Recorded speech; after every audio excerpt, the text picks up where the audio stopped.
పవన్ గురించి మాట్లాడే అర్హత జగన్కు లేదని జనసేన నెల్లూరు నగర అధ్యక్షుడు దుగ్గిశెట్టి సుజయ్ బాబు అన్నారు. పవన్పై జగన్ చేసిన అనుచిత వ్యాఖ్యలను తాము ఖండిస్తున్నామని తెలిపారు. జగన్ చాలా రోజుల తర్వాత బయటకు వచ్చి తాను బ్రతికే ఉన్నానని మీడియా ముందుకు రావడం విడ్డూరంగా ఉందన్నారు. జగన్కి 11 సీట్లు ఇచ్చిన ఆయనలో ఇంకా మార్పు రాలేదని ఆయన విమర్శించారు.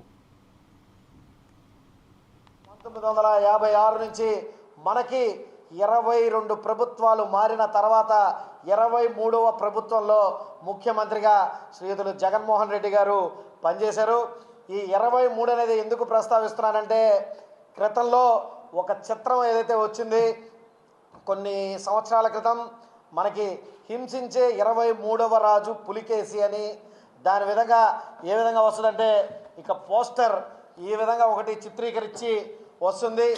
అప్పట్లోనే చెప్పారు 23వ రాజు పులికేసి అంటే విచిత్రమైన చేష్టాలతో విచిత్రమైన తీరుతో నిలబడుకునే వ్యక్తి ఎవరైనా ఉంటే 23వ రాజు పులికేసి అని.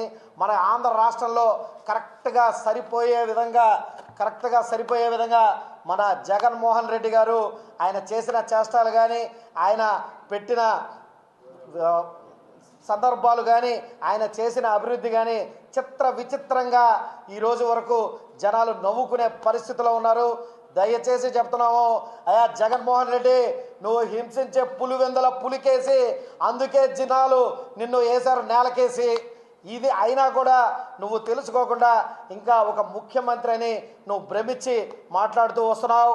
రానున్న రోజుల్లో కానీ మరొక్క తూరి మా నాయకుడు శ్రీ పవన్ కళ్యాణ్ గారి జోలికి కానీ, మళ్ళా పవన్ కళ్యాణ్ గారి మాటల్లో కానీ మరొకసారి వస్తే నీకు ఇంకొకసారి పద్ధతిగా కూడా ఉండదు.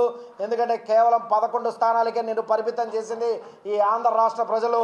రానున్న రోజుల్లో ఆ 11 స్థానాల్లో ఇంకొక అక్షరాన్ని కూడా మాయం చేసేసి కేవలం 1 స్థానానికి నేను పరిమితం చేసే పరిస్థితి నువ్వు తీసుకొని వచ్చుకుంటున్నావు. ఎందుకంటే నువ్వు ఎంత ఓవర్ కాన్ఫిడెంట్గా ఉన్నావంటే, కరెక్ట్గా ఎలక్షన్స్కి ఒక 3 రోజుల ముందర 4 రోజుల ముందర ఒక ప్రముఖ ఛానల్లో ఇంటర్వ్యూ ఇస్తా, వై నాట్ 175 అని చెప్పి మాట్లాడిన ప్రబుద్ధుడు నువ్వు. ఈరోజు వై నాట్ 175లో అన్నీ ఎగిరిపోయినాయి. పట్టుమని 10 సీట్లు గెలుచుకునేదానికి సోపాలు పడి ఈరోజు ముక్కి మూలిగి